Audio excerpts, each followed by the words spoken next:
Tonight, on The Passionate Eye. From KGB spy to ruler of the Kremlin, a controversial president's rise to power. In The Putin System, longtime supporters 15 years ago, our nation was strong and powerful.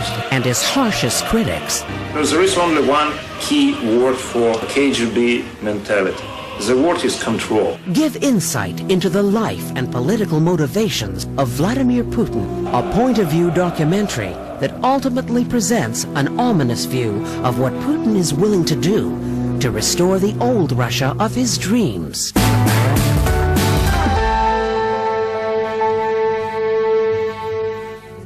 I think that in Putin's entourage, there are people who implement whatever they think, not always even explicit, whatever they think his policies should be or he wants the policies to be. How much of it directly comes from Putin or how much of it just fits into the whole KGB, Stalin, Putinist system, which is kind of a hybrid of all of those things.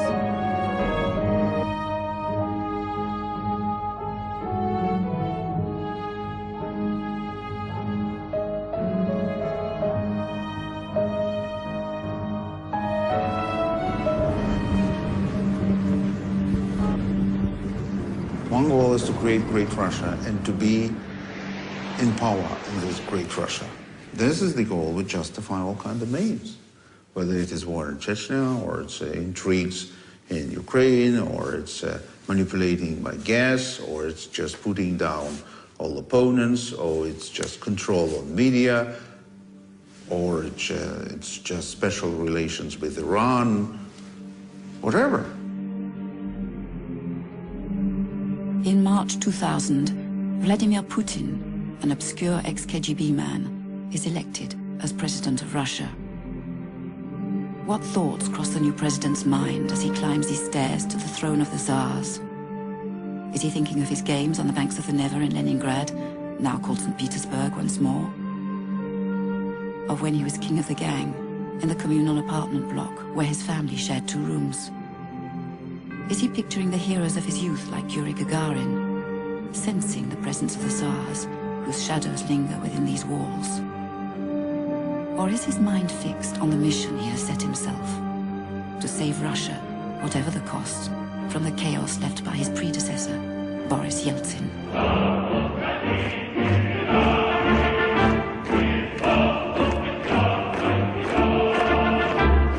Patriotic and fascinated by Tsarist imperialism in his youth, Vladimir Putin was also deeply influenced by the Soviet regime. The country that has elected him is thirsty for a new hero who will revive national strength and pride. Even the memories of Stalin's purges seem obliterated by disillusion with the present. The Russian people are nostalgic for past glory.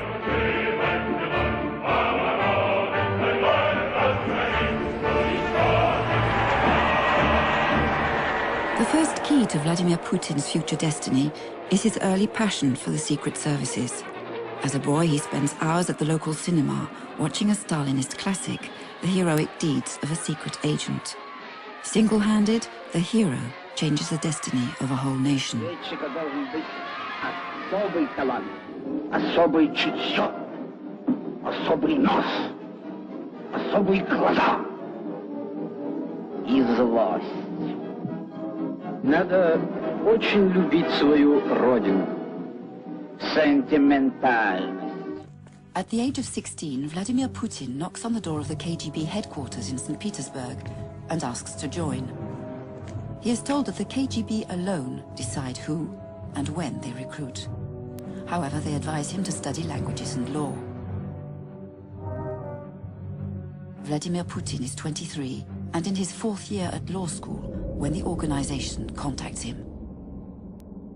Mr. Putin belongs to that generation of Russians who joined the KGB in 1975 when they knew perfectly well about the crimes committed by Stalin, about the role the Soviet state security played in the dramatic history of my country.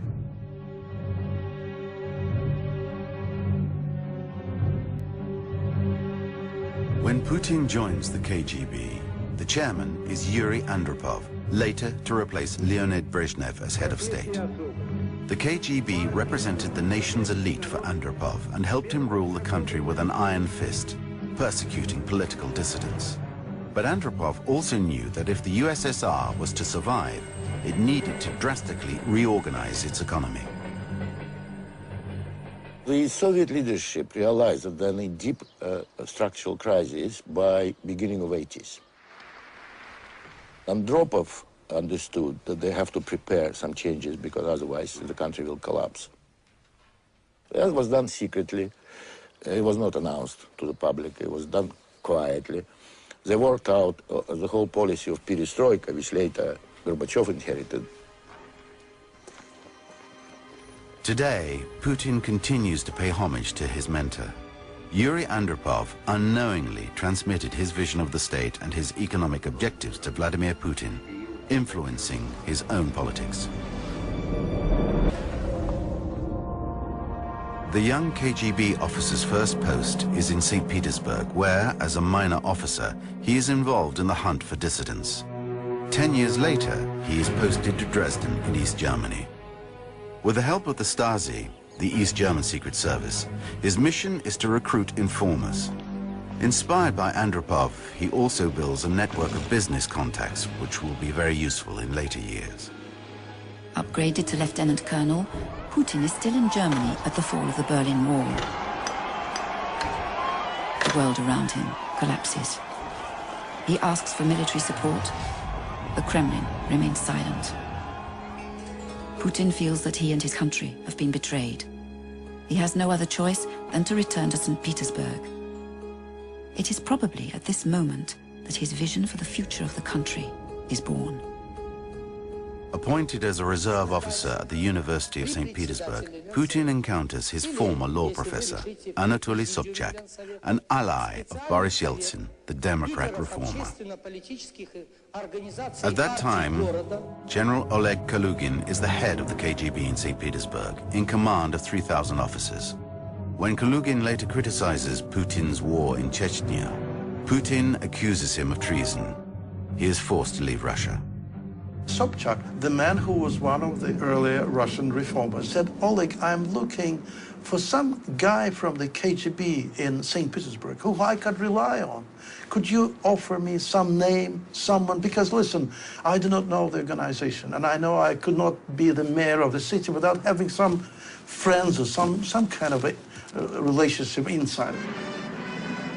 Putin joins Sobchak's election campaign team and helps him become mayor of the city. It is a decisive moment in the KGB officer's career, his first entry into politics. The KGB needs inside informers. Putin becomes the link between the organization and Sobchak. The idea is probably to identify people who are going to be major players, major political players in Russia within the next 5, 10, 15, 20 years.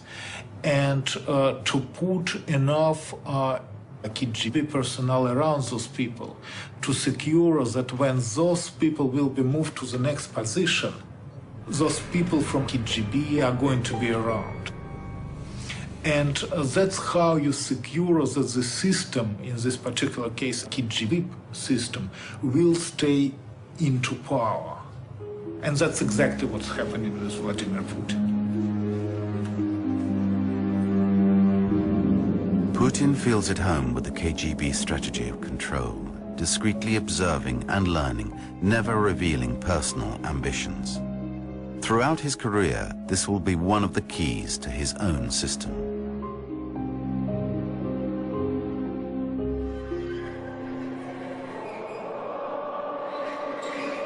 In 1991, a wind of revolt sweeps through the Soviet republics. Vladimir Putin is 39, and the USSR is in its last throes. President Gorbachev plans political reforms considered dangerous by the conservative KGB generals. They attempt a putsch. With Gorbachev's blessing, the Democrat reformer and leader of the Russian Republic, Boris Yeltsin, leads the resistance against the putschists. In St. Petersburg, Yeltsin's ally, Anatoly Sobchak, is also supported by the population. tired of 70 years of communist rule. The putschists are defeated, the generals arrested, and the KGB is in disgrace. Putin realizes that it's in his own interest to stay with the winning camp and the reformers. Like many, he resigns from the KGB, but will never forget his allegiance to the organization and its methods. During his 15 years of service, he had made the KGB system his own. At the end of 1991, Yeltsin declares the sovereignty of Russia. Gorbachev resigns. The USSR is dismantled. The Soviet republics become independent. Putin will never forget these events. Later, he declares they were the greatest geopolitical catastrophe of the century.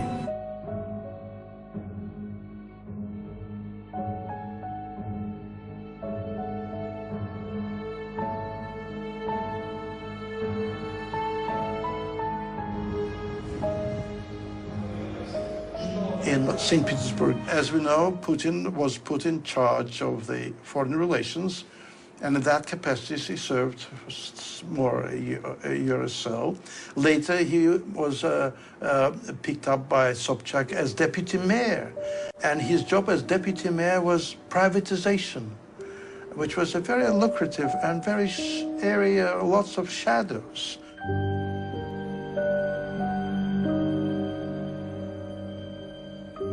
Vladimir Putin's expertise was called upon when banks or foreign companies came to St. Petersburg. The BNP Dresdner Bank and the Crédit Lyonnais here were the first foreign banks to open branches in Russia.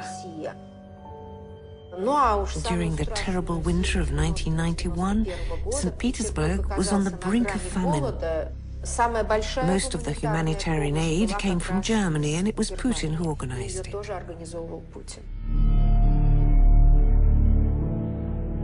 Putin uses his network of business friends in Germany to create a system of barter.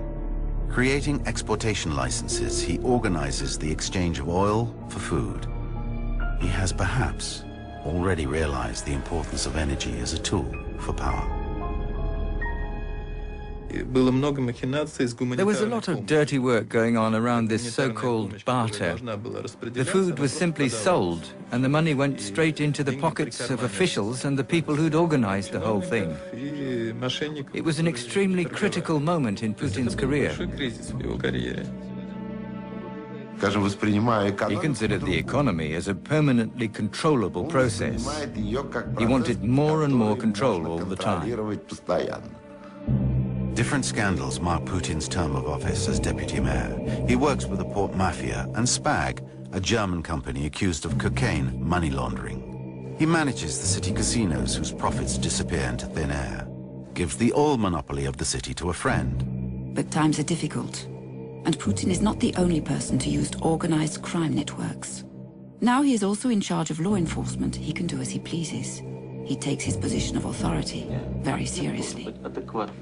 Если преступники обнаглели до того, что подняли руку на сотрудника милиции, сотрудники милиции должны реагировать мгновенно и жестко, а может даже жестоко.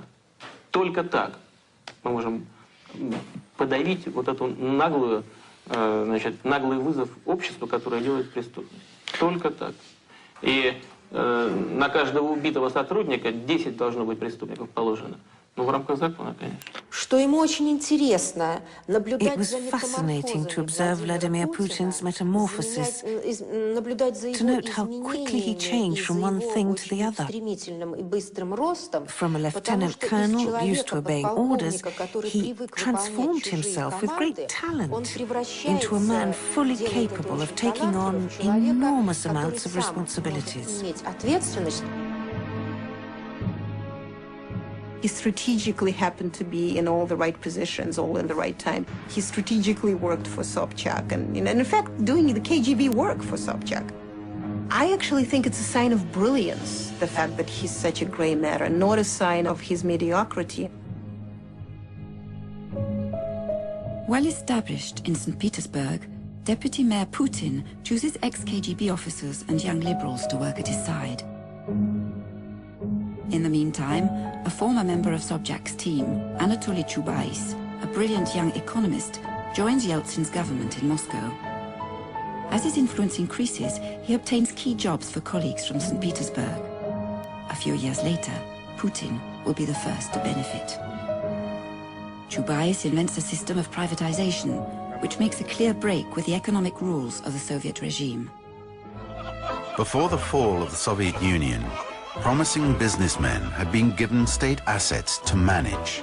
They were the first to benefit from this new system of privatization. These new businessmen decided that now they're free, they're their own masters. And for a while, they became what we know as oligarchs. But the oligarchs had forgotten their moral contract to manage the property for the state. They would learn to regret it. In the meantime, they became millionaires overnight. The country is in a turmoil. Ordinary Russians quickly understand that they will not be the ones to benefit from the system of privatization. As for members of the political class, their views prefer to differ.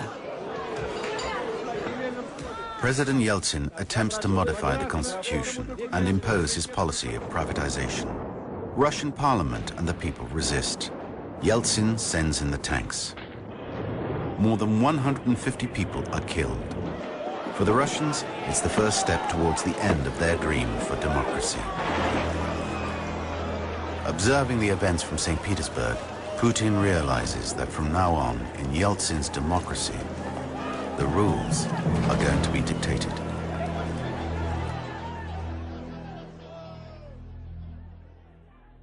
When the Soviet Union collapsed in 1991, democracy was the most popular word. 2 years later, it became a swear word. They call it democracy, which is shitocracy, if you translate it. A year later, Yeltsin's tanks move in again, this time in Chechnya. The Chechens are demanding their independence, and they must be prevented from taking control over the Russian pipeline crossing their lands. After a 2-year war and 80,000 victims, Chechnya obtains a peace settlement in its favor. For the Russians, it is a humiliating defeat. For Putin, it is far worse. Yeltsin is guilty of committing a crime against the state. Chechnya is part of Russia. Chechnya should be forced to submit.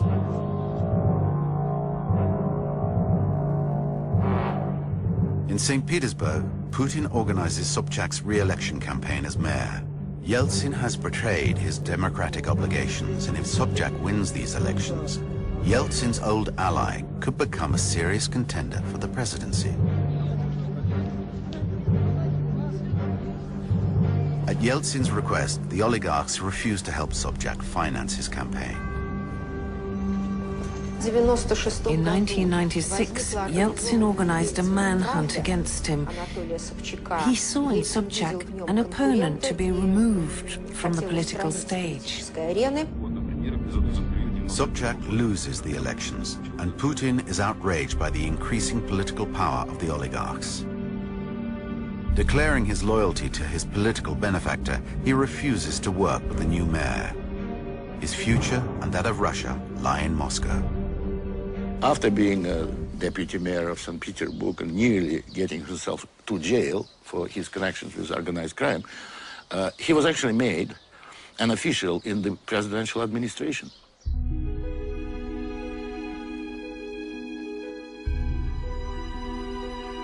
Noting Putin's hard work and loyalty towards Sobchak, Anatoly Chubais finds him a position in the Kremlin State Property Department.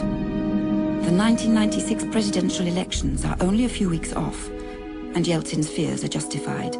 He has lost the confidence of the population. The communists are back in force. Their leader, Gennady Zyuganov, is the favorite in the polls.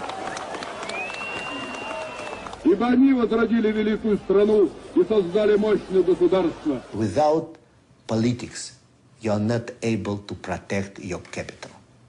Those people, the first in Russia, rich people who realize they need to take political responsibility for the future of the country.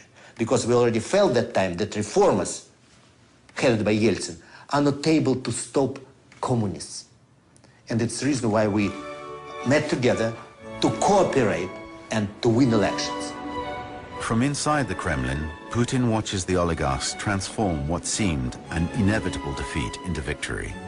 Money and television make their stage entrance into Russian politics. Yeltsin names Berezovsky head of state television and finances NTV, the private station belonging to the millionaire Vladimir Gusinsky. Yeltsin becomes a TV czar and television the major tool for his re-election. TV in Russia is not a movie. TV in Russia is politics, no doubt. And using this leverage, we won presidential election. Yeltsin owes his re-election to the oligarchs, but in doing so, he has become their hostage. He cannot stand for a third mandate. It's already time to think about organizing his succession. It was clear from the experience which they had in '96 that the next presidential campaign will demand two major tools. One is a Russian TV channel which is going to support the next president, and a company which is going financially to stay behind the electoral campaign and support the candidate financially. The oil company Sibneft is created with Roman Abramovich, Berezovsky's intriguing young business partner, as chairman. The state TV, directed by Boris Berezovsky, becomes a tool for state propaganda. A system is born to promote Yeltsin's successor. The elections are hardly over when Yeltsin falls ill again. He delegates his powers to the oligarchs Berezovsky and Abramovich, who have won their gamble in using their money to obtain political power. They literally command the country, with other members of a group known as the family. It includes Yeltsin's own daughter, Tatiana, and her future husband.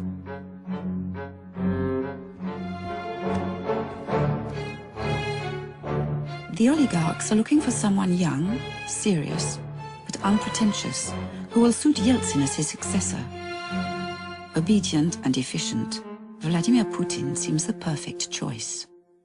That was a typical oligarchic decision, to find the man who is not independent, who is dependent on them, and they had in mind that through him they would operate the country.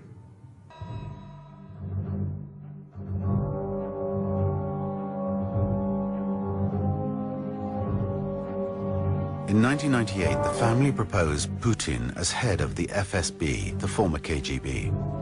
It is a decisive and symbolical step in his career, a chance to prove his loyalty and render important services to the regime.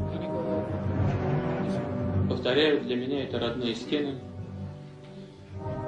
но это и огромное доверие со стороны президента страны, со стороны правительства. Although a former KGB lieutenant colonel, Vladimir Putin is the first civilian in history to be nominated to this post. He now finally occupies the seat that his mentor Yuri Andropov had left 16 years earlier. These oligarchs were hoping that Putin, who was promoted only to the rank of lieutenant colonel, which is not really very high, is not going to be loyal to FSB the way a general of FSB is going to be loyal. But what the oligarchs fail to realize is that Vladimir Putin has never abandoned the KGB spirit and its ideology. He feels invested with a mission, and in the shadows, he patiently awaits his hour. Protected by their political status, the oligarchs triple their fortunes, dilapidate millions, and invest massively offshore. In the meantime, many Russians are finding it hard to subsist. In summer 1998, the economic crash is inevitable.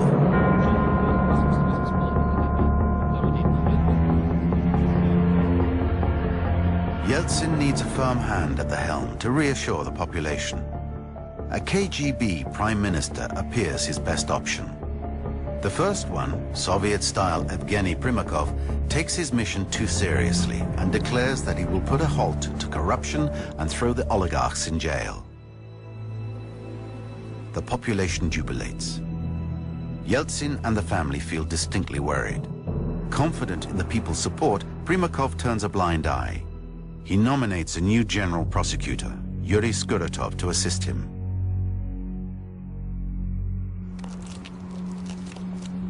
Skuratov's first inquiry starts within the walls of the Kremlin itself and concerns its sumptuous renovation. $66 million have been embezzled and are to be found on the bank accounts of high-ranking civil servants and members of the family. The general prosecutor is treading dangerous ground. A criminal inquiry was opened. Technically, it was simple enough. The problem was Yeltsin himself was directly involved. And Yeltsin could not throw the prosecutor out because he had no legitimate legal power. So he asked Mr. Putin, could you do anything? And he said, yeah, well, no problem, we'll do it. So, you know, the prosecutor was framed at the KGB safe house with some of the prostitutes, and it was all on camera and shown on Russian television. The director of the FSB, Vladimir Putin, has announced that the pictures of the man resembling Yuri Skuratov are authentic. They've been confirmed as being those of the general prosecutor. Skuratov is forced to resign. Putin, in the eyes of Yeltsin, became someone who would never let him down. And in that sense, he is probably right. Putin keeps his word. I mean, in that sense, he knows his superiors, and he never betrayed them so far. And that's a fact. That's part of his character. For Yeltsin, Mr. Putin, the head of the FSB, has passed his test. He deserves a reward.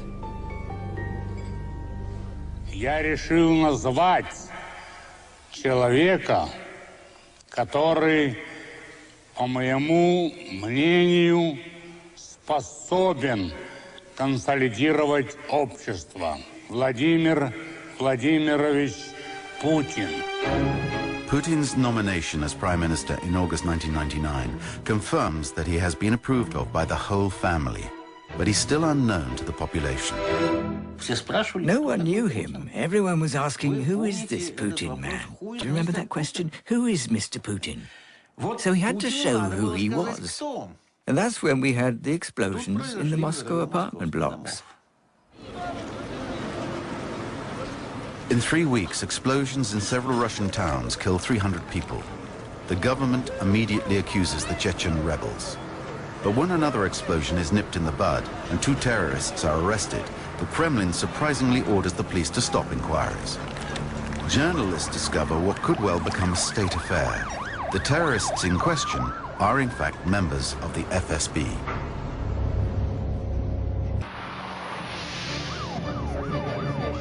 NTV, the TV station belonging to Vladimir Gusinsky, broadcasts a debate on the implication of the FSB in the explosions, where FSB officials accuse one another of collusion.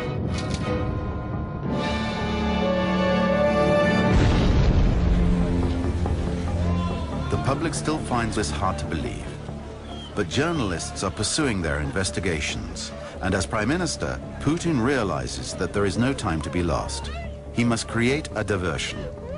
He decides to exploit the population's hatred for the Chechens. You see, Chechnya has always been the politician's grave.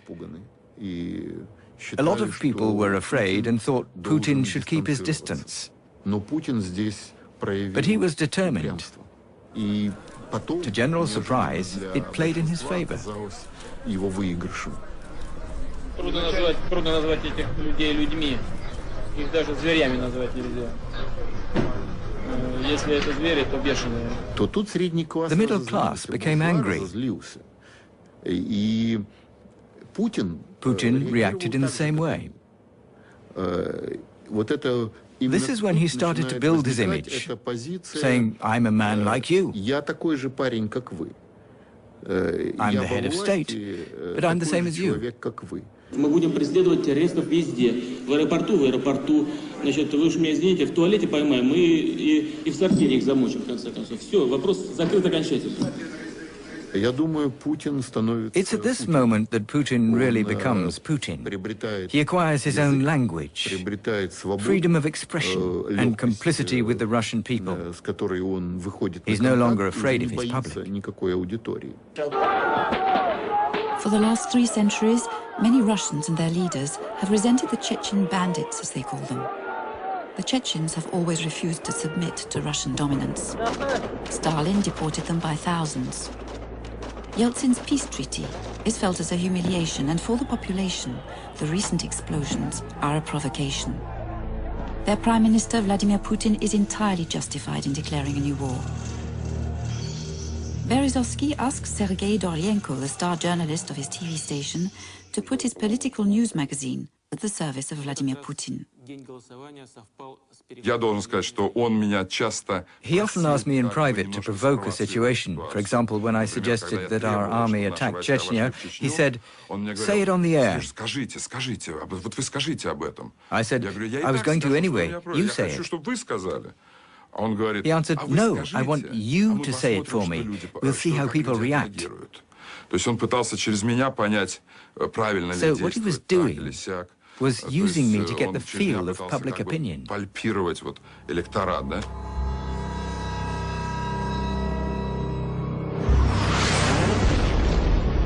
the 1st of October, Russian bombers attacked Grozny, the capital of Chechnya. With Berezovsky's state TV and the population behind him, Putin throws Russia into a ferocious war. The Chechen people are the victims of unprecedented barbarity.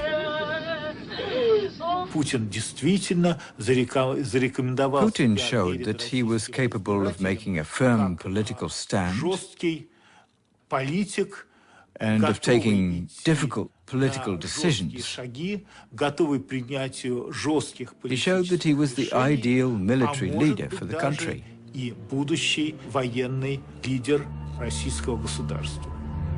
Satisfied with his conduct, the family decide to create a political party for Putin in the next parliamentary elections. There are 2 months to go. Made to measure by Boris Berezovsky, Unity, later to become United Russia, has a single item on its agenda: the promotion of Vladimir Putin. If his party wins, he will be confirmed as a legitimate successor to Boris Yeltsin. The state TV and Abramovich and his oil company Sibneft provide media and financial support. This time, Guzinski and his station NTV, who are against the war in Chechnya, support Putin's main rival, the former Prime Minister, Evgeny Primakov. Berezovsky sinks to the lowest tricks to discredit the enemy. For sure, we used election technology, which are very specific in Russia. We use power of mass media, not in a soft way like you use it on the West, in very strong and very hard way. Mission accomplished for Berezovsky. Unity's score confirms Putin's political dominance.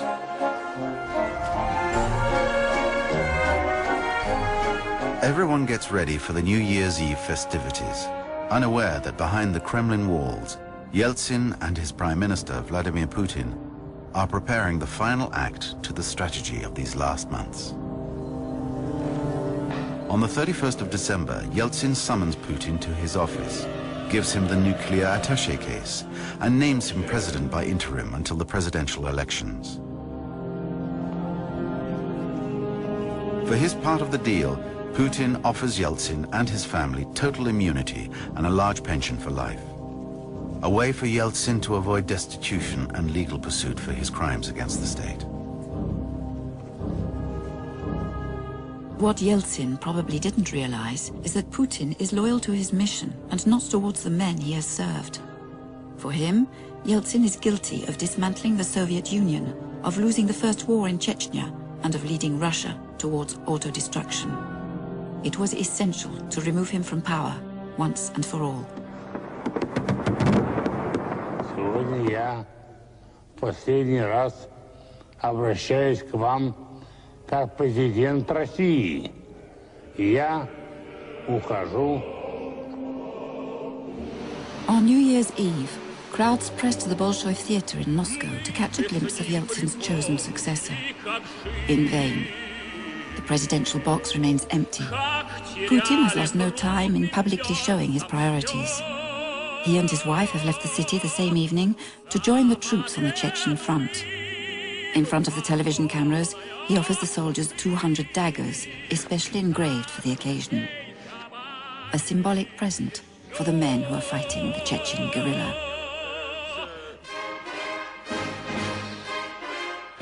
Symbolically also, Putin has laid the first brick in his presidential election campaign. His image makers now have to make him a charismatic figure that will charm the Russian electorate. What we advised him to do was to show he was in good health compared with Yeltsin.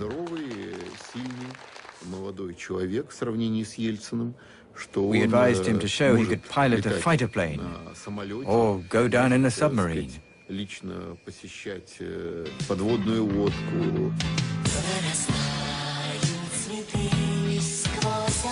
Putin is a quick learner. He learns how to appear in public. He's a good sport and appears to be a perfect gentleman. He even shows that he can smile. Radio programs receive thousands of love letters from women infatuated with the new Russian hero.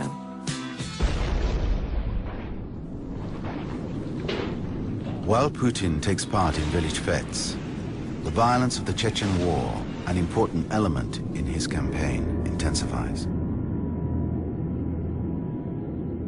The massacre in Chechnya doesn't stop the Orthodox Church from supporting Putin. In spite of Soviet repression, the population is still strongly religious. Putin, the man of modest origins, makes it known to the people that he still wears the tin cross given to him by his mother at his christening. Now he is very religious, and he speaks confessing to the Patriarch himself, to the head of the Russian Orthodox Church. The Patriarch has been for 40 years agent of the KGB. And who is the case officer of the Patriarch? General Patrushev, head of the KGB. So the Patriarch tells Mr. Patrushev about everything. And Mr. Patrushev is visiting the next day the president and telling him everything. It is like a joke. He started to appeal to all people around him. He started to appeal to reformers, to liberals, to Democrats, to nationalists, to statists, to Russians and Muslims. And a lot of people considered him as their own guy. He's just a guy from our street. Only the head of the Communist Party, Gennady Zyuganov, remains a serious contender for Putin. Other candidates hardly dare criticize him. He seems to represent everything the population could desire.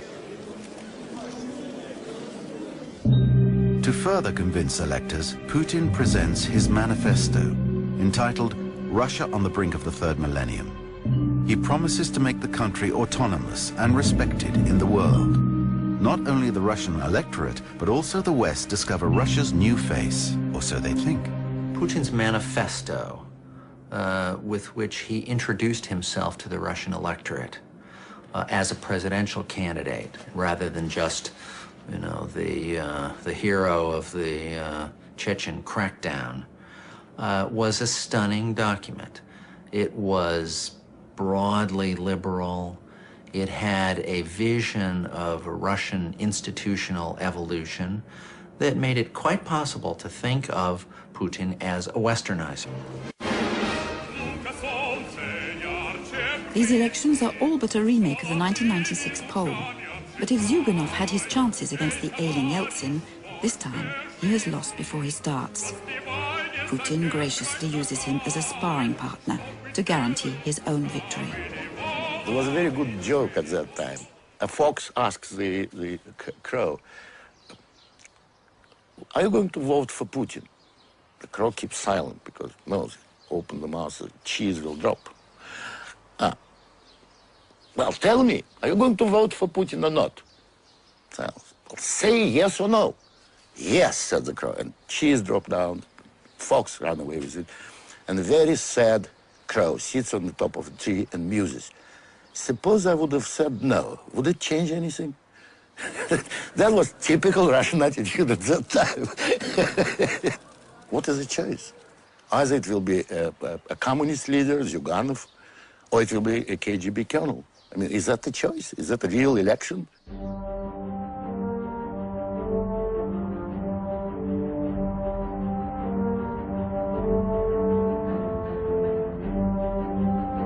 On March the 26th, 2000, Vladimir Putin is elected outright in the first ballot with a 52% majority as President of the Federation of Russia. Клянусь уважать и охранять права и свободы человека и гражданина.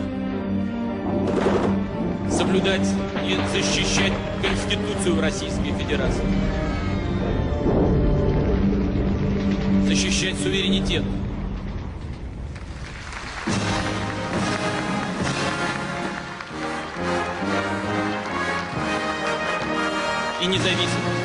Beyond these ceremonious words, Vladimir Putin, the man from the KGB, has not forgotten the teenage dream and his mission to restore the nation to its former power.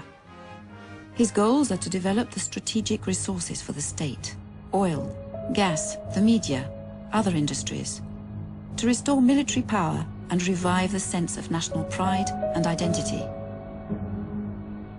Putin himself owed much of his success to television. It was the first tool he needed to possess.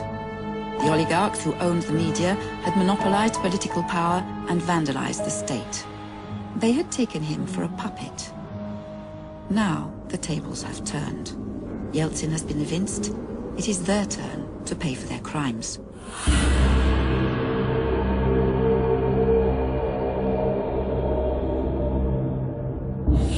The new president uses tactics for his first move. He decides to operate through the state-owned energy giant Gazprom, which has important assets in the media. So it's not a wonder that Mr. Putin, who came into power in 2000, obviously took this opportunity and, to me, literally directly headed Gazprom himself, appointing his representative, Mr. Miller, as a formal CEO of this company. Mr. Putin literally makes decisions on important business transactions or important investment projects by himself. This means that he is in fact the CEO of Gazprom. In the Kremlin, Putin calls on former colleagues and ex-KGB officers in St. Petersburg to join his team. Alexei Miller is one of them. Gazprom is the perfect tool to attack Vladimir Gusinsky, owner of the private TV station NTV, financed by loans from the energy giant. So all Putin actually did is demanded for his loan to be returned to Gazprom. And at that moment, financially and economically, Gusinsky was ruined, of course. And it was clear to everybody this move is political. The rebel oligarch is incarcerated in June 2000 for embezzlement. The court allows him to leave the country provided he turns over the majority of his NTV stocks to Gazprom. Under the cover of the law and the fight against corruption, Putin has started to hunt down the enemy within and a campaign against the independent media. Boris Berezovsky, the oligarch who had helped Putin to become president, also begins to realize that the wind has changed. Gusinsky has fled. Berezovsky is the only oligarch who is not invited to the first meeting organized by Putin. For the remaining oligarchs, Putin announces it's business as usual, but politics are out. Putin is beginning to show what stuff he's made of. Berezovsky has considered him to be a mere pawn to serve his own interests.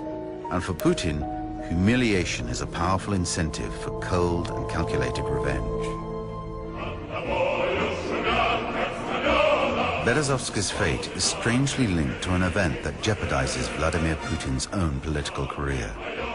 In August 2000, 3 months after his investiture, the annual Navy exercises are to show the whole world that Russian military power is not to be underrated. But two mysterious explosions send the pride of the fleet, the nuclear submarine Kursk, to the floor of the Barents Sea.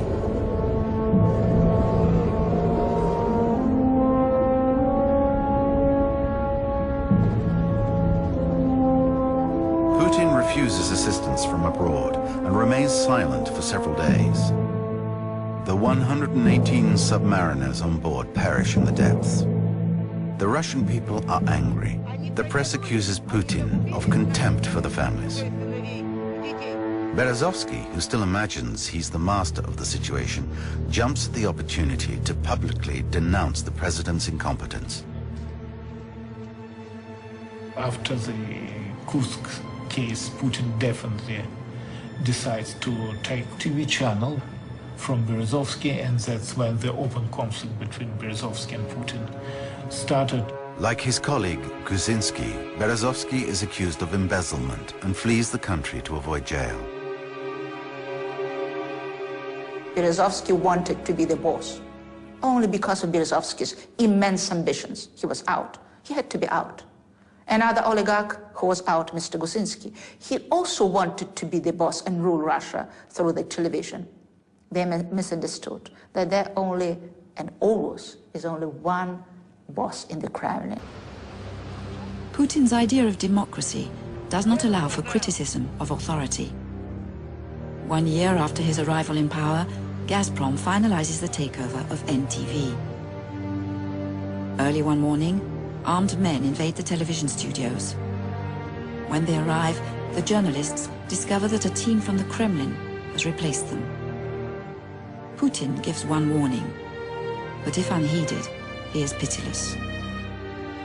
Kiselyov and others find themselves jobs on one small station still belonging to Berezovsky. A few months later, it is also taken over and replaced by a sports channel. There is only one key word for KGB mentality. The word is control. What you control is safe. What you don't control is a threat. So it means that you should try control as many things as possible.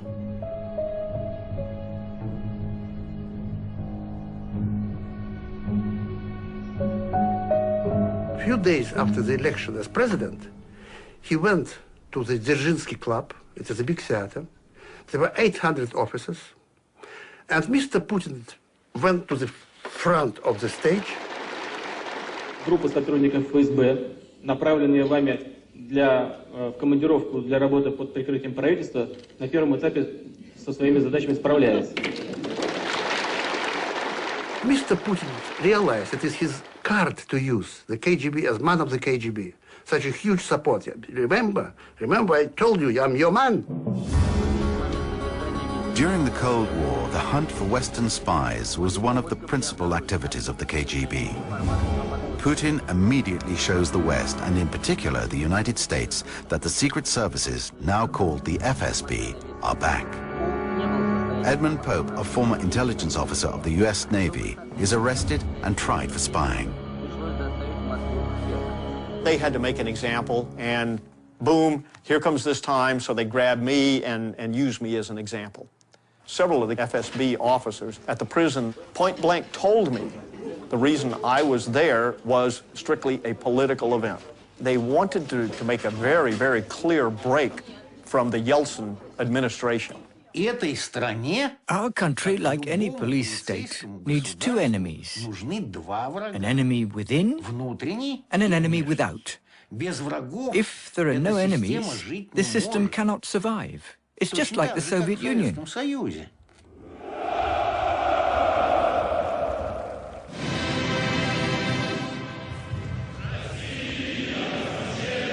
Stalin's national anthem returns, with the words rewritten by the same author, and many older Russians are comforted to see the red flag of their youth flutter in military parades again.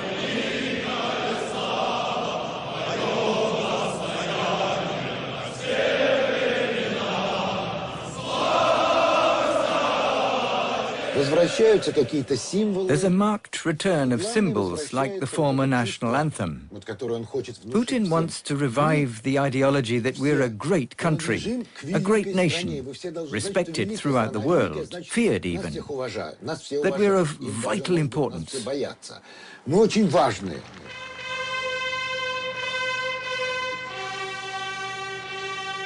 This ideology is combined with former totalitarian stereotypes, which are firmly rooted in the heads of many people in this country. I'm just a simple man, but the government and the state are great and mighty.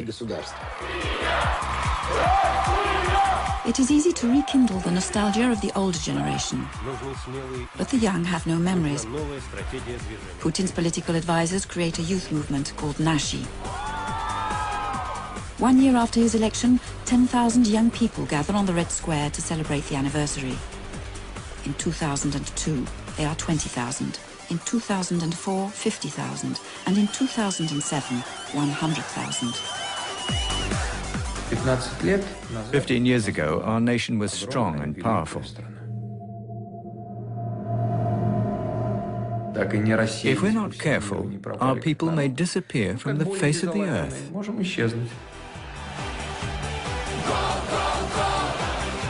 Nashi, an army for Putin, funded by Gazprom.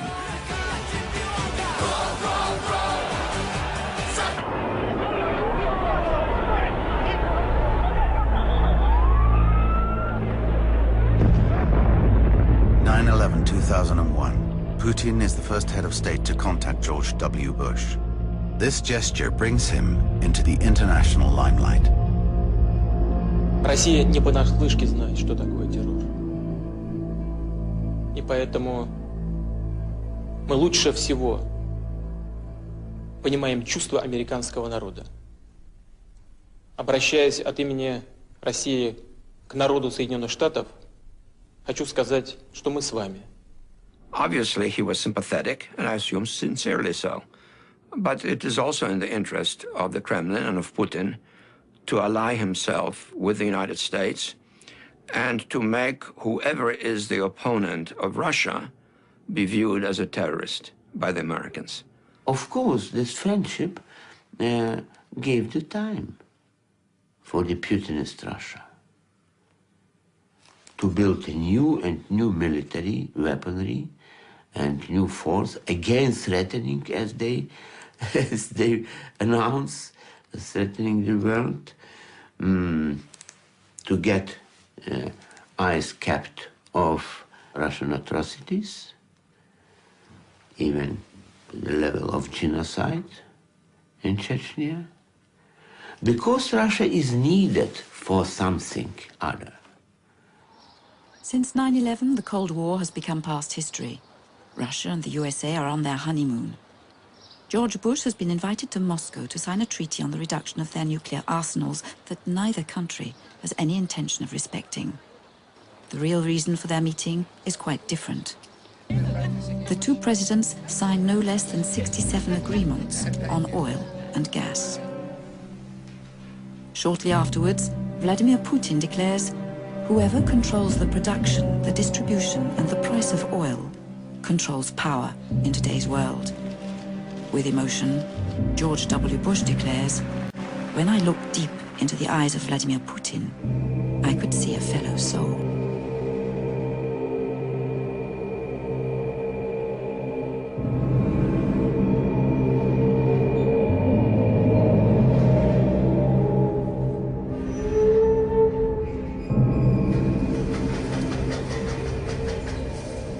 Energy is at the center of the political operations of Russia, and also internally, and also it's critical to Russia's presence on the world stage.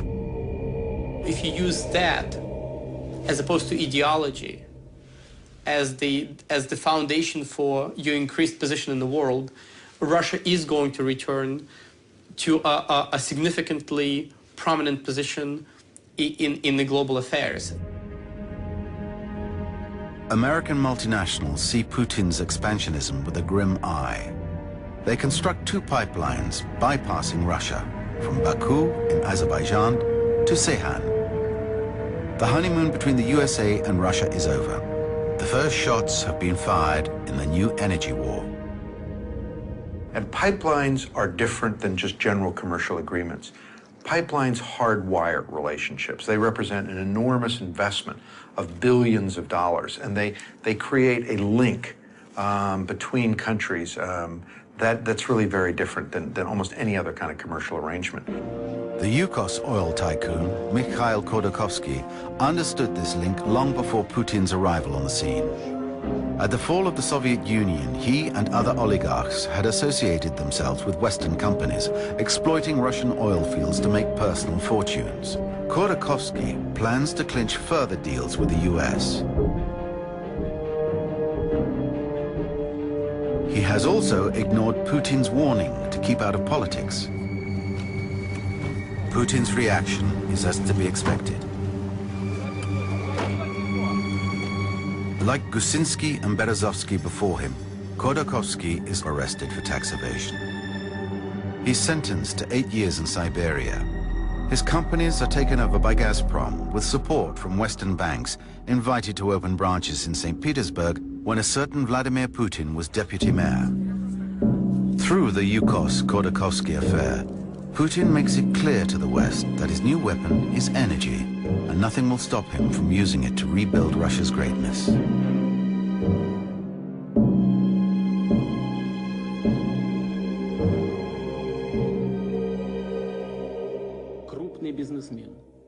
It was some kind of demonstration that power is the strongest institute in Russia. The president in Russia, the vertical of power in Russia, it is institute of something like Byzantine system. Tsar. Tsar decided and Tsar did it.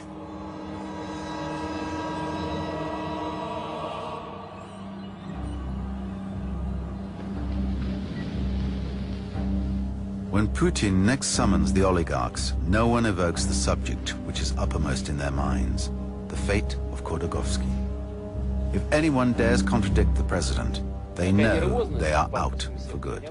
Считаю, что вы сделали заложниками своих амбиций, непрофессионализма, а может быть просто и тривиальной жадности. Тысячи людей. Это абсолютно недопустимо. Если собственники договориться между собой не смогут, то единый комплекс все равно будет восстановлен. В том или в другом виде, то это будет сделано без вас. He demanded the owners, including billionaire Oleg Deripaska, sign an undertaking to restart the factories. Вы подписали этот договор? Да. Олег Владимирович подписал? Что я не вижу вашей подписи? Идите, подпишите. Идите ко мне.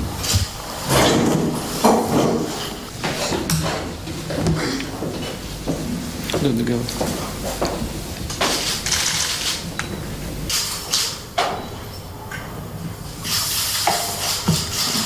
Только вторичку мне, видите? To elaborate his system of control, Putin creates his own oligarchy. State officials and members of his clan, they are all former KGB officers or St. Petersburg liberals. Putin runs corporation. For him, Russia is a corporation, it's a business. They're nationalizing all the expenses and they're privatizing the profits. Gazprom is one of the best examples. The moment the gas enters the pipeline, it's a state monopoly. The moment the gas is sold, it's a private company. You want to find the cleanest oligarch system in the history of human race. Putin created this one. That's a time when there's no difference, no frontier, no visible frontier between business and the government. Money rules the country and the government controls the money. So it's a different approach, but the substance is the same. The substance is that the law is not for us, that we are operating justice, that we are operating everything, that we can just do whatever we want. But he also brought ideology to that, saying that this is a way at the moment to create great Russia. Mr. Sechin, Mr. Patrushev, Mr. Viktor Ivanov, Mr. Medvedev, Mr. Surkov, Mr. Sobyanin, well, I'm not sure the world knows about that, but of course Russians do know. They do know that Putin's lieutenants, unfortunately, these people who rule Russia on behalf of the presidency, they don't have one very important thing. They don't have accountability for what is happening. Vladimir Putin is candidate for a second presidential mandate in 2004. Opposition in Russia is not fighting for winning elections. Opposition in Russia is fighting for having elections. Any election held from 1993 to nowadays was marked by growing government interference. And today, of course, it's not an election, it's a more of a Soviet-type vote when the results is already being fixed before the election results are announced.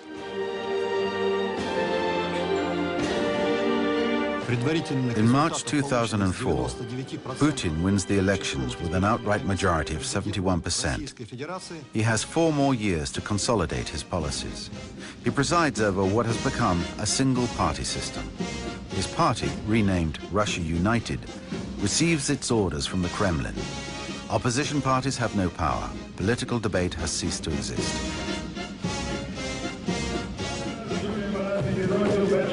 To regain control is also Putin's objective for the former republics of the Soviet Union. They are more and more openly coveted by the United States, who are eager to create a barrier to Russian expansionism.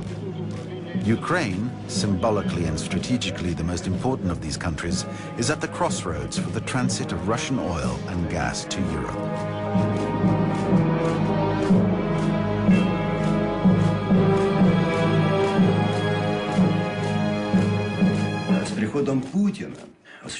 With the advent of Putin, a geopolitical project was created called the Single Economic Space, in which Russia had the main role. This project was entirely anti-Western and an attempt to weaken the influence of Europe and the USA in the countries of the former Soviet Union. The Ukrainian presidential elections are in October 2004. The pro-Russian authoritarian regime is in difficulty, but Putin has no intention of letting Ukraine choose the path to democracy. The FSB and Putin's advisors collaborate closely with Ukrainian intelligence services to ensure the victory of Putin's protege, Viktor Yanukovych. At the climax of the election campaign, Viktor Yushchenko, the pro-Western candidate, is poisoned and badly disfigured. But this doesn't deter him or the Ukrainian people. On the 20th of December, after an agitated poll, the Orange Revolution leads him to victory.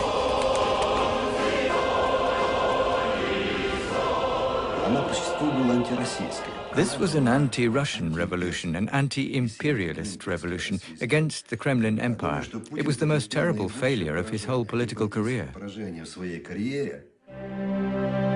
For Putin, it is more than a failure. It's a humiliation. But there are other ways to show Ukraine that she will not escape from Russia's hold. After the Orange Revolution, the energy policy towards Ukraine became more and more brutal. Gas and oil were used as levers. On the 1st of January 2006, the Kremlin cuts off the gas supplies to Ukraine.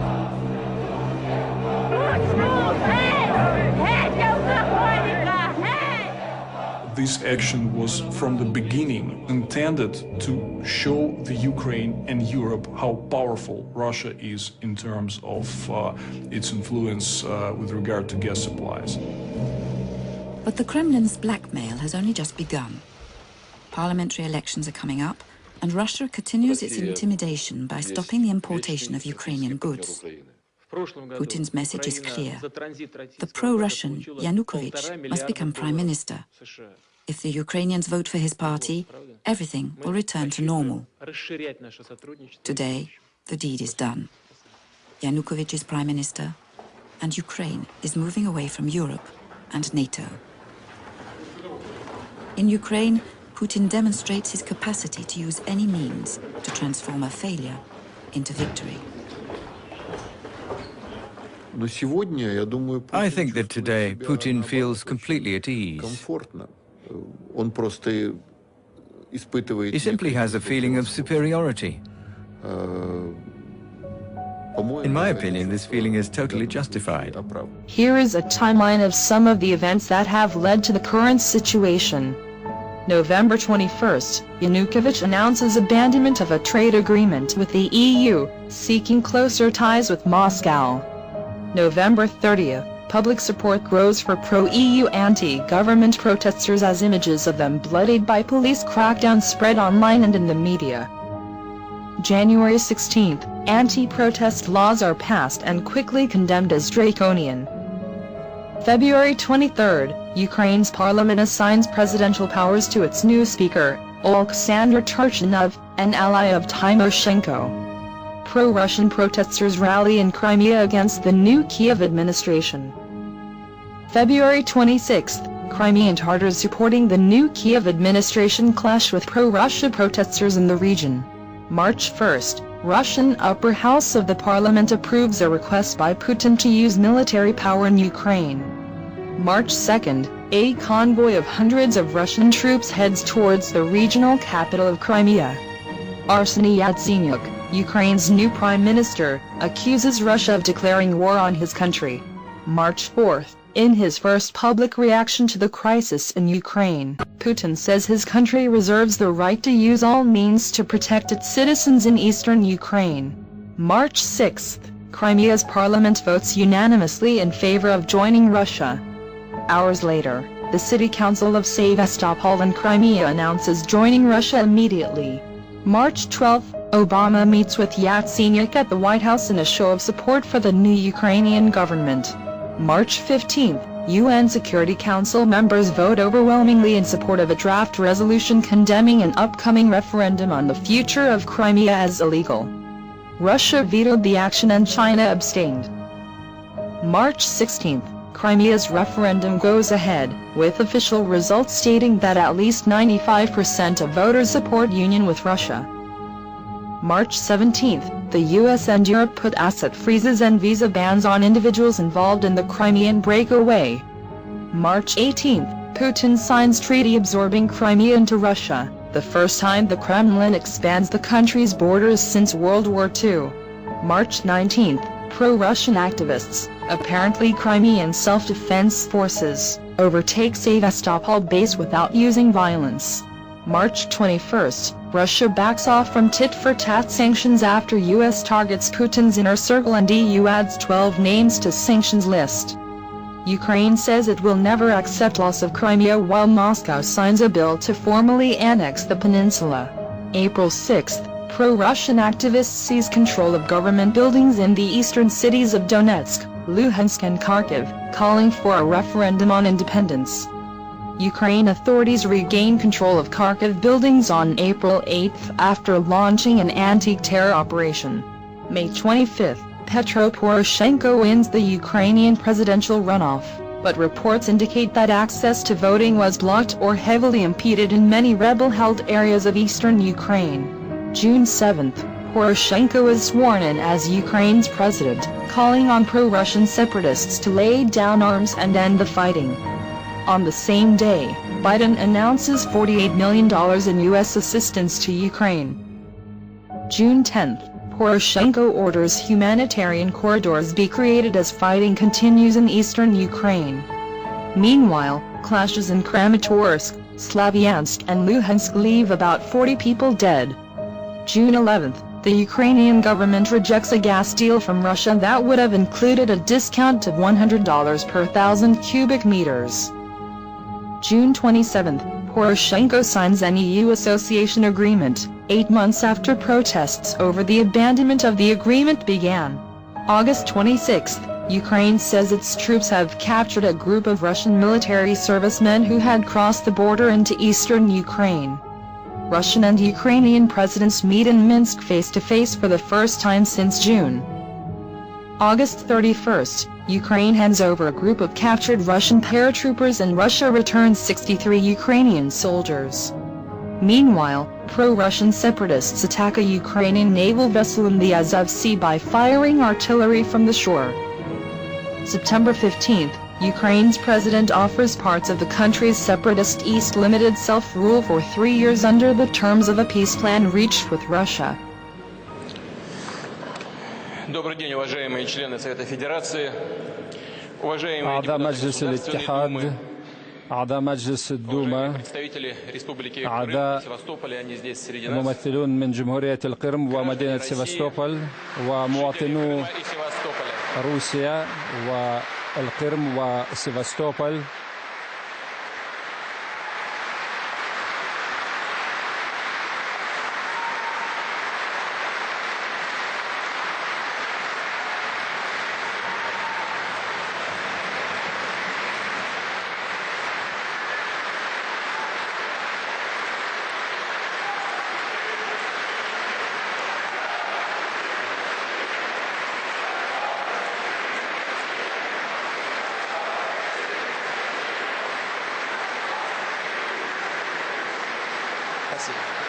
شكرا. الزملاء المحترمون، اجتمعنا اليوم بخصوص مسألة حيوية جدا ومسألة تاريخية بالنسبة لنا جميعا، إذ كان في 16 من جمهورية القرم الاستفتاء وجرى بموجب الأساليب الديمقراطية والقانون الدولي، وقد شارك في التصويت أكثر من 82% من السكان، وقد صوت أكثر من 96% منهم لصالح الانضمام إلى روسيا.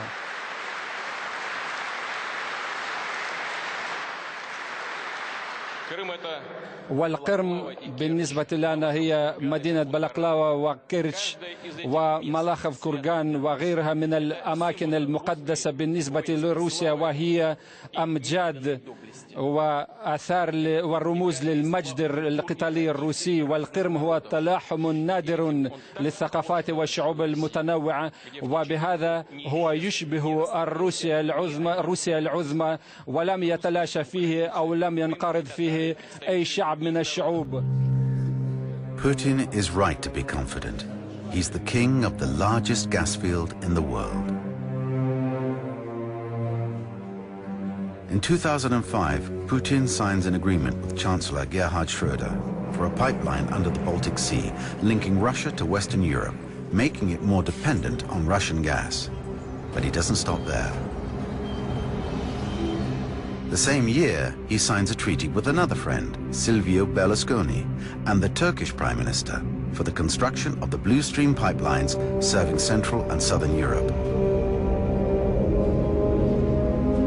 Gazprom's giant tentacles will not only engulf all European countries, but also Japan, China, and South America. Putin's objectives? A transnational government around Gazprom. Russia's future challenge to American world dominance.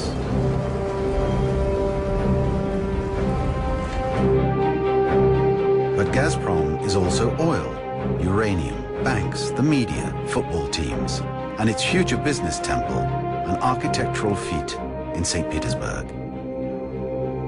Putin is at the summit of one of the most powerful empires in the world.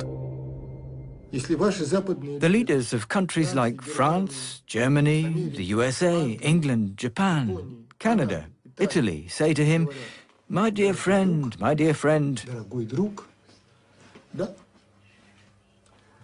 you know what's going on in Chechnya. Your leaders know what's happening there.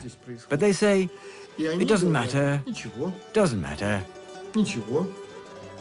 We need the gas and the oil. That says it all. Gerd und Vladi, Politik zum Schmusen schön. The Russian government is explaining that he's fighting Putin is so sure of his hold over European countries that when, during a summit, a French journalist criticizes the war in Chechnya, he hits back below the belt. Killing hundreds of people. Given this, don't you think that by trying to eradicate terrorism in Chechnya, you are going to eradicate the civilian population of Chechnya?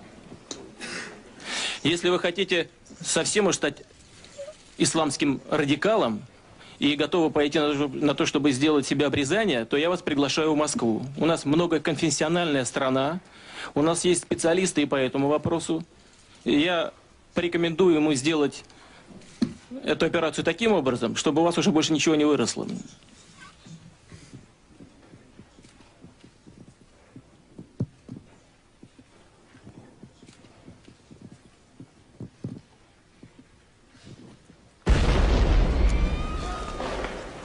tragedy reminds the Russians of the situation in Chechnya.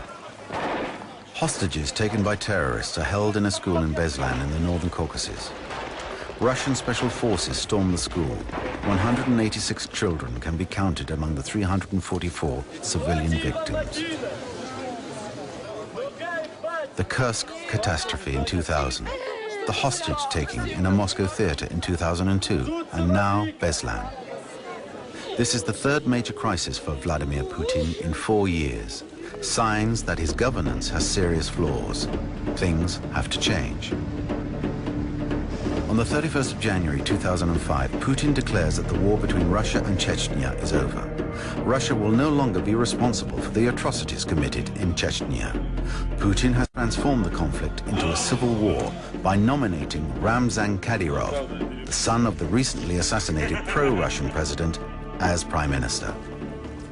Kadyrov's ferocious militia replaces the regiments of the Russian army. Of course, today, they're the only ones Putin can count on. The war in Chechnya has been raging for 10 years.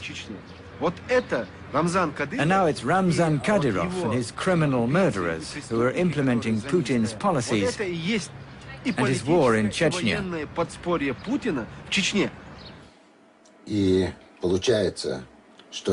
Part of the Chechen population kills and eliminates the other, while the Russians turn a blind eye.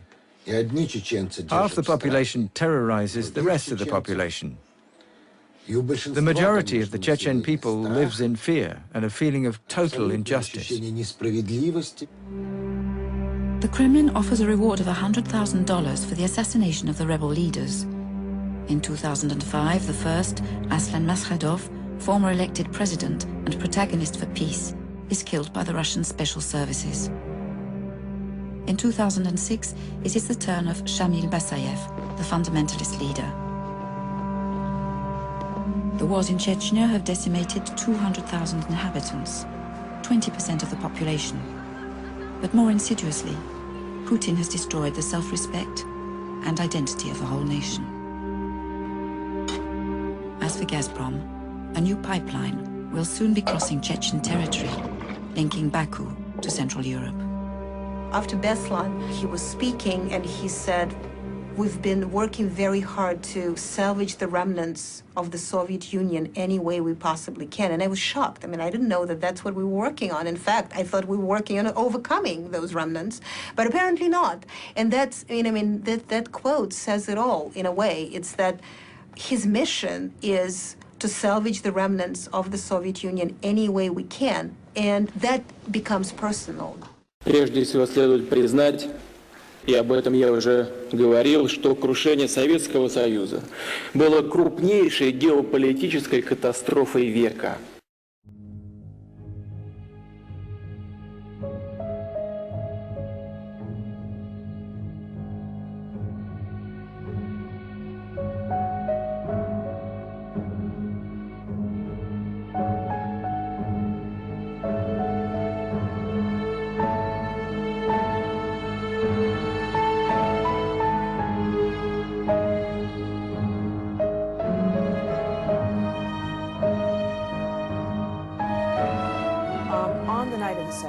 Georgians decided to launch an offensive against Tsinvali in an attempt either to recapture South Ossetia or, as the Georgians claim, to defend their own ethnic Georgian villages in South Ossetia.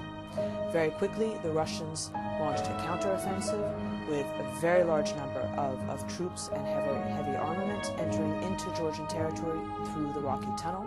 And then a real disproportionate response by Russia, attacking not only South Ossetia, but traveling through Abkhazia and attacking Georgian civilian targets, cities like Poti and Gori, but also economic infrastructure.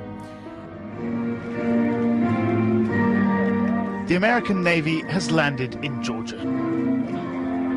And they're making sure that the world hears them coming. McFaul is here to deliver humanitarian aid. 55 tons of medical supplies, bottled water and baby food to distribute to the tens of thousands of Georgians displaced during the fighting.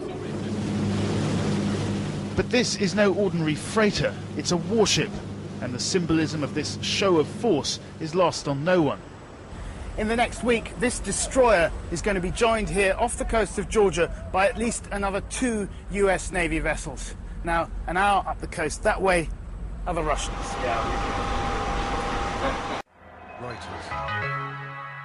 The American warship USS Mount Whitney sails into waters off the Georgian port city of Poti. The ship is one of 3 carrying aid for Georgian war victims after August's conflict with Russia. Poti is patrolled by Russian troops. Moscow says they're on peacekeeping duties. But Georgia and its Western allies say their presence is part of an illegal occupation. Moscow is unhappy about the US ships and says it'll check the cargo coming in for arms. Tensions between Russia and the West have been heightened since the Six-Day War over the breakaway Georgian region of South Ossetia. Moscow is against Georgia moving closer to the West and joining NATO.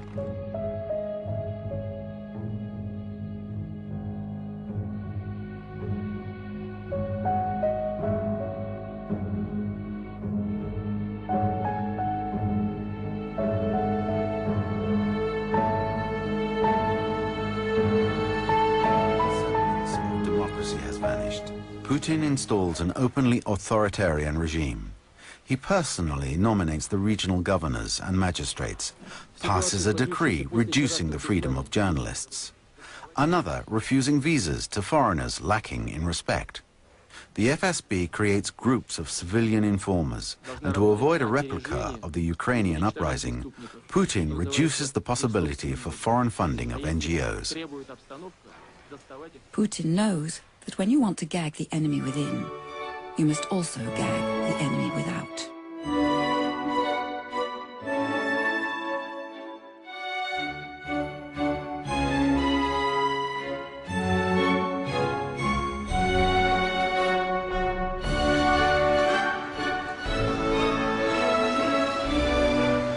The Americans break their silence.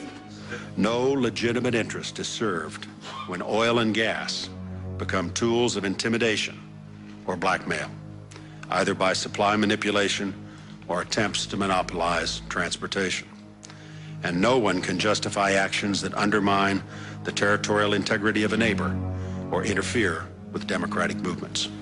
Yet in Russia today, in many areas of civil society, from religion and the news media to advocacy groups and political parties, the government has unfairly and improperly restricted the rights of her people.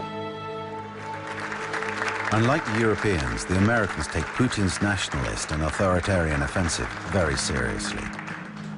Their world dominance could be put to question. They announced their plan to install anti-missile batteries in Eastern Europe. Putin retaliates. Их военный бюджет в абсолютных величинах почти в 25 раз больше, чем у России. Вот это и называется в оборонной сфере их дом, их крепость. И молодцы, молодцы. Но это значит, что и мы с вами должны строить свой дом, свой собственный дом, крепким, надежным. Потому что мы же видим, что в мире происходит. Но мы же это видим. Как говорится, товарищ волк знает, кого кушать. Кушает и никого не слушает. И слушать, судя по всему, не собирается.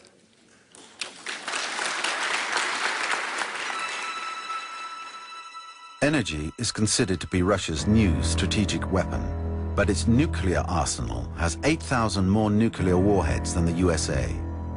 Russia is the second biggest arms exporter in the world, supplying no less than 61 countries. Between energy dependence and arms sales, Russia possesses the 2 most powerful geostrategic instruments in the world.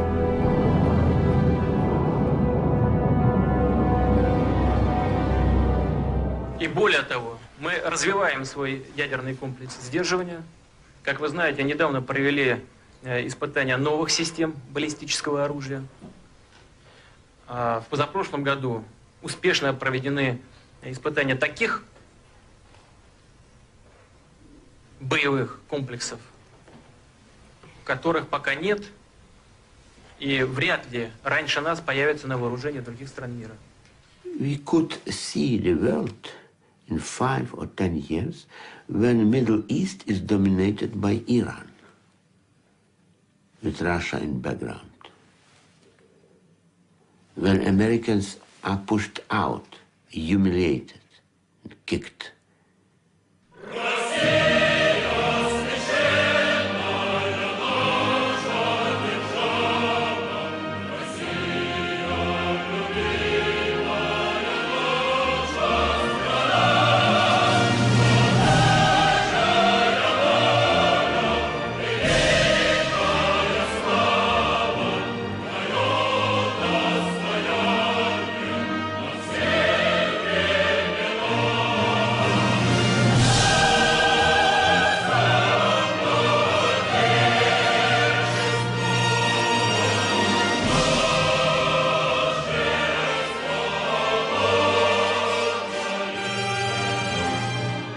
Russians today love Putin. If you look at approval ratings, I mean, he has 65% approval rating, with a huge approval rating. He may look as if he's attending to people's businesses because that's what we see on TV, and, you know, very much like Stalin, in fact.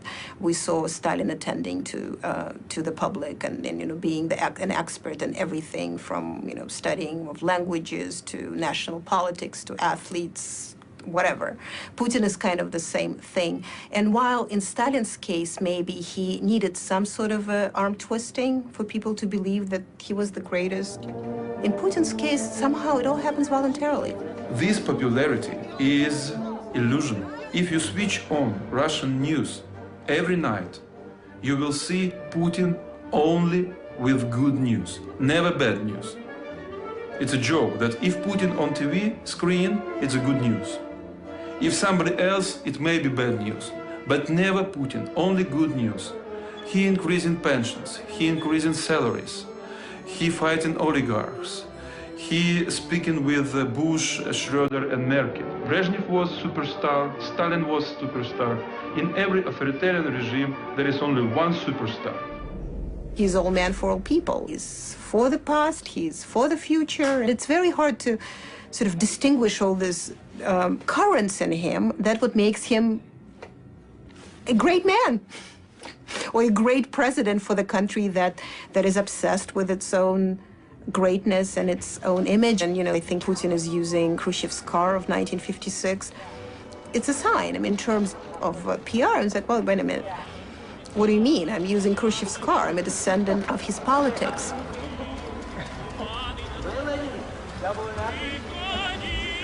Having so much fun, we're going for another lap. Putin's regime is very good in creating illusions that reflect the general belief that Russia's economy is growing, it's all blossoming, and of course, in the center of Moscow, you'll get these feelings. If you start traveling 50 miles outside of center of Moscow, it's like taking a ride in a time machine. So in St. Petersburg, you don't have to go that far. It's about 100 meters from Nevsky Prospect, one way or another, and you are immediately entering the Dostoevsky St. Petersburg of the 19th century.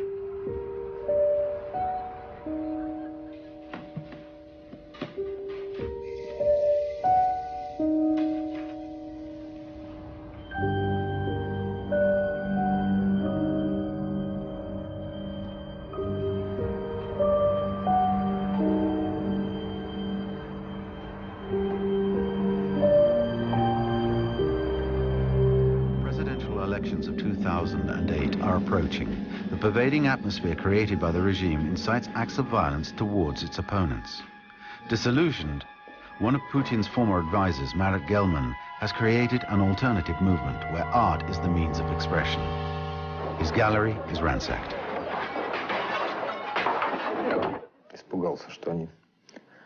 I was afraid they'd decide to finish me off, so I started to shout. One of them told me to shut up, and I shouted even louder. The other one threw the computer at me, and then they left.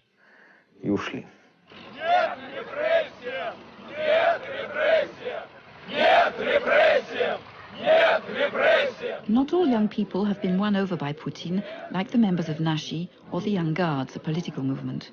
20 teenage activists occupy a citizens' complaints bureau in the presidential administration, demanding Putin's resignation.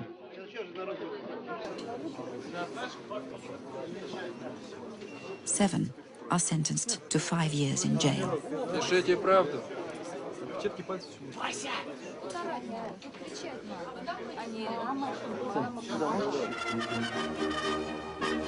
On the 23rd of September 2006, Putin received the Légion d'honneur from President Jacques Chirac.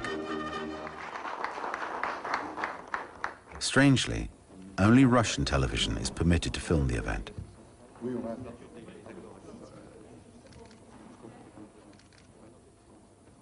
Why do world leaders queue up to shake this man Putin's hand? Does he deserve people to shake his hand? Nobody seems to ask themselves that question. Anna Politkovskaya is the 22nd journalist assassinated since Putin's arrival in power. She was about to publish an investigation on the torture carried out in Chechnya by Ramzan Kadyrov's armed gangs. She is killed in the entrance to her apartment block on October the 7th, 2006, Vladimir Putin's birthday. A sinister present, commissioned perhaps by Kadyrov himself. 5 months later, in March 2007, Putin appoints Kadyrov as president of the Republic of Chechnya.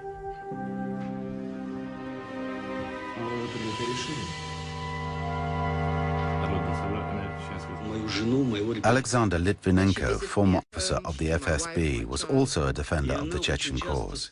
He emigrated to London after denouncing the implication of the FSB in the Moscow bomb explosions imputed to the Chechens in 1999. After her book was published, her book Putin's Russia, she had quite a number of threats which became more frequent directly from the Kremlin. And during our last one of our last meetings, she asked me directly, can they kill me? Do you think they can kill me? Alexander Litvinenko will never reveal the conclusions to his investigation on Anna Politkovskaya's murder. Poisoned by a highly radioactive substance, he dies 1 month later. A list of 100 people to be eliminated was put into circulation on the internet. Several people interviewed in this film are on the list. They have nevertheless accepted to voice their opinions.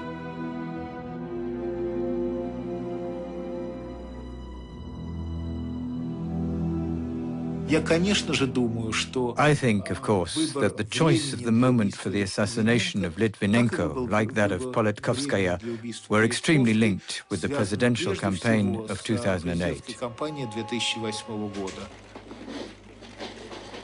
Who do these crimes benefit? Several theories exist, but the absence of justice in Russia makes it improbable that those behind the murders ever be brought to justice. If the constitution is not modified, Putin cannot be a candidate for a third term of office in 2008. But he can again in 2012, or maybe before. Who knows?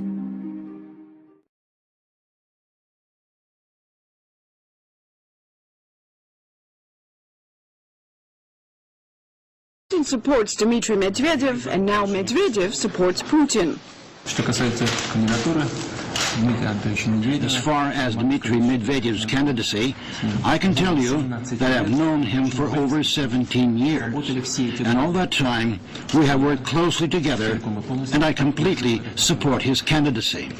It's important to maintain the efficiency of our current team formed by the current president. And so I think it's crucial for our country to keep Vladimir Putin in a top position in the executive, the position of head of the Russian government. The 42-year-old is a trained lawyer, chairs Gazprom's board of directors, and used to be President Putin's chief of staff before becoming the country's deputy prime minister, where his responsibilities included heading national priority projects to improve living standards.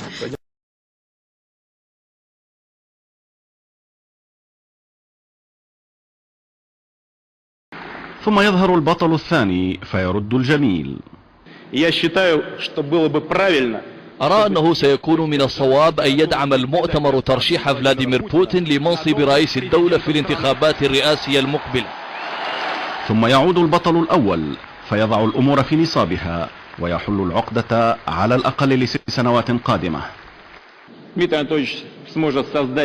أنا متأكد من أن روسيا الموحدة ستفوز بالانتخابات، وأن ديمتري ميدفيديف سيشكل فريقا جديدا وفعالا وشابا ويترأس الحكومة لمواصلة العمل على تحديث جميع جوانب حياتنا. لأول مرة في تاريخ روسيا يحصل هذا التناوب على أعلى منصبين في السلطة، فهل تلخص حركة الشطرنج هذه مفهوم الثنائية بوتين ميدفيديف للاستقرار في روسيا كما يقول بوتين، ولتحديث روسيا كما يقول ميدفيديف؟ وهل ستظل هذه المعادلة تعمل في الانتخابات الروسية؟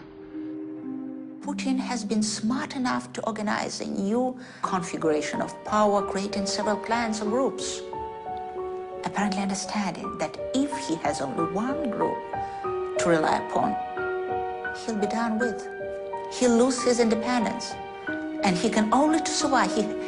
He can only survive by being moderator, the upper judge, and presiding over the bickering of the dogs behind the carpet. Losing power means, at best, losing the property they acquired, but more likely losing freedom. So they are fighting for their survival. Staying in Kremlin is the only guarantee, the only immunity against imminent prosecution, because what they committed staying there, the way they acquired this multi-billion-dollar fortune, will be inevitably investigated. I think as brilliant as he is, he may not even need to change the constitution to get what he wants. KGB mind, as simple as it is, it's also very devious. And it devious to the point that probably normal minds cannot comprehend or predict. So this would be my amendment. Even if he doesn't change it, there are certain things in store.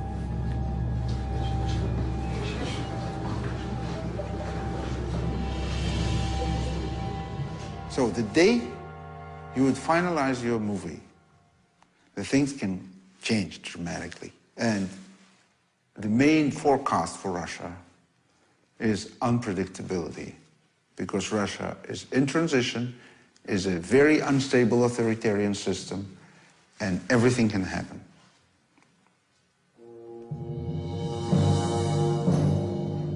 Anything is indeed possible in Russia, but unpredictability never goes beyond these stairs.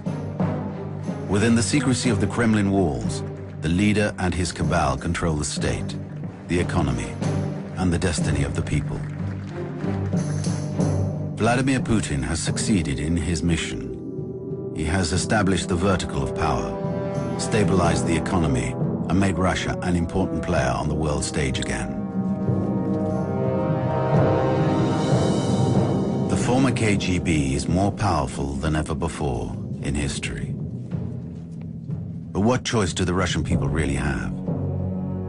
Whatever Putin's regime be called, dictocracy or militocracy, his chosen successor will continue to perpetrate his system, privatizing the state with former members of the KGB, ignoring the rule of law, and curbing freedom of thought.